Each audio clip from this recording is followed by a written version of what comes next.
China right now, I don't know if you saw this, but China is actually warning right now, saying an increasingly worried Chinese president tells Trump to exercise restraint over North Korea is the headline on Zero Hedge. So they're worried about North Korea. We've got some reasons why, but apparently there's a meeting going on today regarding this. That's right. And while meetings at the White House aren't rare for the senators and for, a president to call all the senators to the White House for a meeting, it is rare to have these four people at that meeting, those being Secretary of State Rex Tillerson, Secretary of Defense James Mattis, Mad Dog, Director of National Intelligence Dan Coats, and General Joseph Dunford, who's the chairman of the Joint Chiefs of Staff. It's very rare to have those four men in the meeting. We have this, it's a Reuters article on Infowars.com right now, and you could read about that and what they're talking about. But I'm sure it has to do the same with what's going on in China, what China's been saying to us. They're asking us to urge restraint as we have this crybaby. I think Ben Garrison drew it best. There's a little, maybe you guys can find this, there's a little Kim Jong-un sitting there crying like his temper tantrum. Oh, yeah, and like you a got baby. Trump and you got Xi and then Putin all sitting there, like parents scolding him. And that's kind of what we're dealing with. We're dealing with this guy who doesn't have a governor, who doesn't have anything, any whim. He just, he blows people up with aircraft carrier, anti-aircraft guns. That should say enough. That's how he kills members of his family. He also sicks wild, hungry dogs on them. And those are different ways He's to kill. poisoned members of his own family as well. South Korea, China, and the United States. There you see the problem child. And Ben Garrison really does encapsulate the best of, he gets the gist of really what's going on in the world. But that's what's going on at the White House right now. So it'll be anxious to see, it'll be interesting to see what goes on the next few days. Because I thought maybe something would break out over Easter weekend. Nothing's gone on. And it's been kind of this stalemate, this staring contest with both sides looking back at each other. I've been calling it war chicken. Yeah. On Saturday, this story broke. Volleyball over, North Koreans go back to work at nuclear site. Apparently, this nuclear site in North Korea, which kind of had some inactivity for a while, is apparently buzzing with activity now. And that might have something to do with the president of China's message and this meeting today. Maybe North Korea really is, some people are theorizing that Kim Jong-un is basically freaking out right now. He feels like it's a last desperation chance for him, possibly. And that might be why China is saying this meeting is going on, this increased activity at this nuclear site. It's all very interesting stuff, and I'm just glad. I mean, in Japan right now, I saw a story today that bomb shelters are and selling. water purifiers. And water purifiers. I wonder why that is. Yeah. Well, they're close to North Korea. They're worried about, stuff contaminating their drinking water. They're worried about being able to survive a nuclear explosion.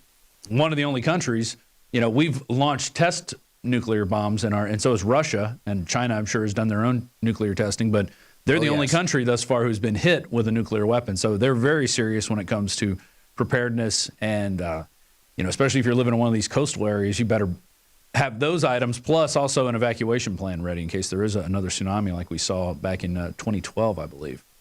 There was another interesting development. This one was not in North Korea, but this was a story on Zero Hedge today. Bomb attack hits secretive U.S. base in Afghanistan as Mattis makes surprise visit to Kabul. So this bomb goes off. Apparently, it was a car bomb that was at the gates of the U.S. base out there. And that's really all that they know so far, at least when this story was last updated. I haven't seen or heard too much else.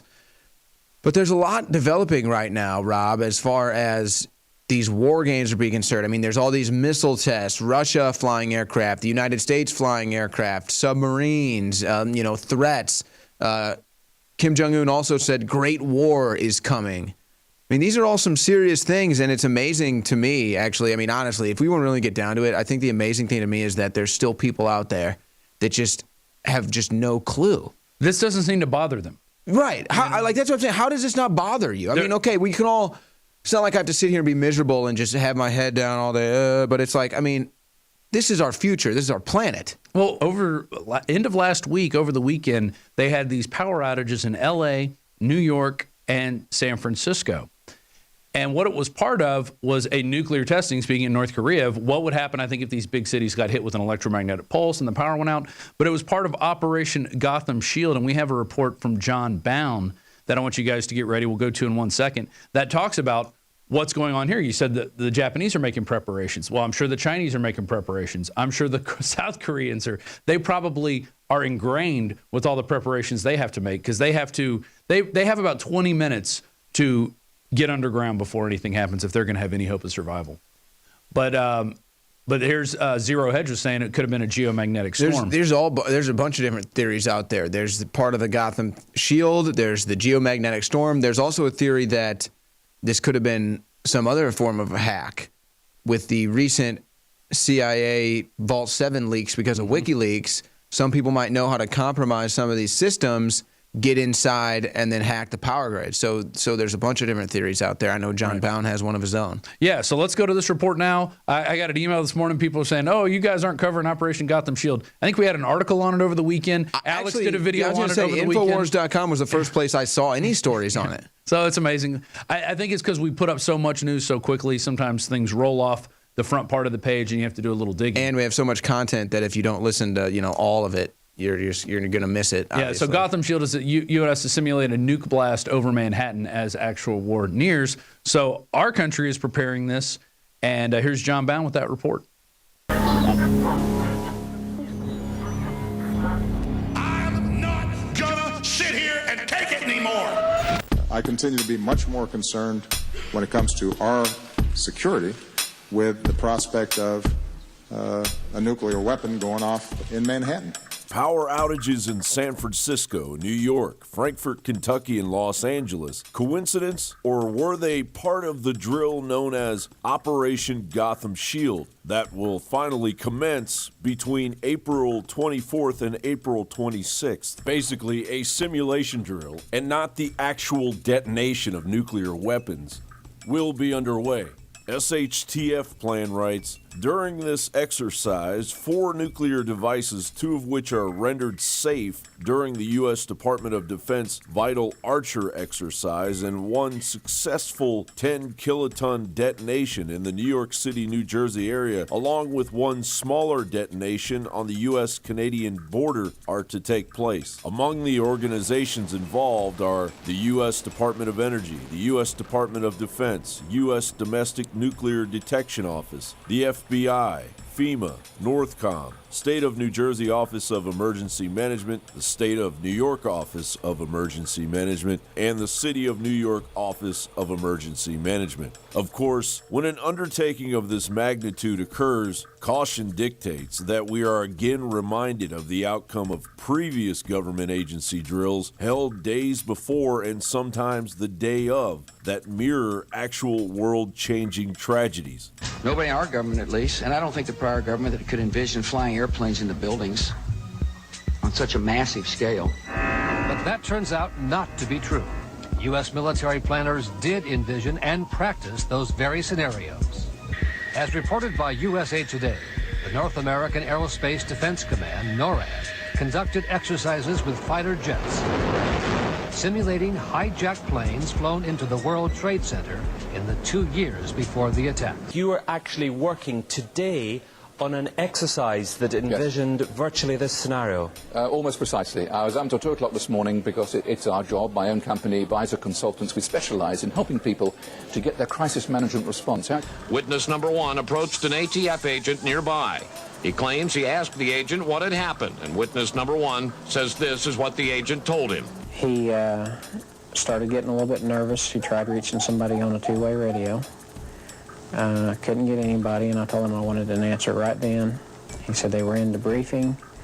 None of the agents had been in there. They had been tipped by their pagers not to come into work that day. Plain as day out of his mouth. Oklahoma City paramedic Tiffany Bible, who heroically responded just minutes after the blast on April 19, 1995, swore in an affidavit when she arrived, the BATF was in full mop gear, bomb gear that takes at least 30 minutes to put on. When she asked them, oh my goodness, were you guys hurt inside the blast? They said, no, we got tipped off by our pagers not to come in today. It's true. Drills are held all of the time. However, adding to the concern is the occultic nature of of Operation Gotham Shield. The term Gotham, an old Anglo-Saxon word meaning goat's town, and a nickname for New York City coined by legendary American writer Washington Irving, and later becoming the realm of Batman, has significant Freemasonic influence, linking it to the 33rd degree worship of Baphomet.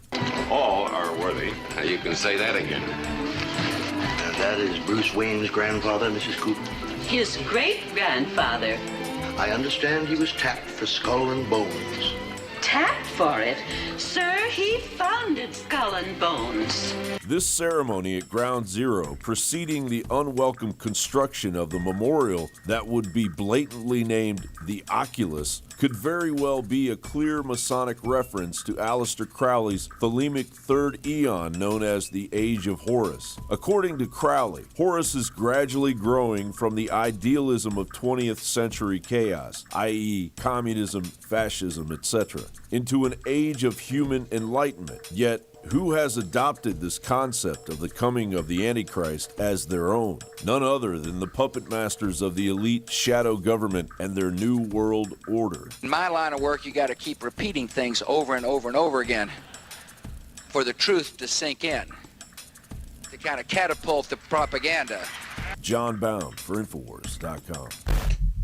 Powerful report from John Bound there. Yes, and you can see how there's this continuing pattern where there's an exact drill going on that happens to be the exact event that happens. 9/11, of course, the biggest example. The most obvious example would have to be the Boston Marathon bombing. And then you have to look at Operation Project Gotham here and the power outages that just hit. Well, actually, they hit everywhere. If you look at the overall grid, there were power outages in a lot of major cities. San Francisco, the biggest one. So you have to scratch your head. You have to wonder if the powers that be are testing some sort of global initiated collapse, some global initiated panic, or if this is truly just organic things happening. Obviously, these are the questions that we try to cover at Infowars.com. It could have been an agency trying to go, can we bring down the power grid? Right. Or some other actor, or a different state actor or individual actor. That's right. There's a lot of different. Or as Trump said, a 400-pound guy sitting in his bed. Yeah. Well, that's who hacked the emails.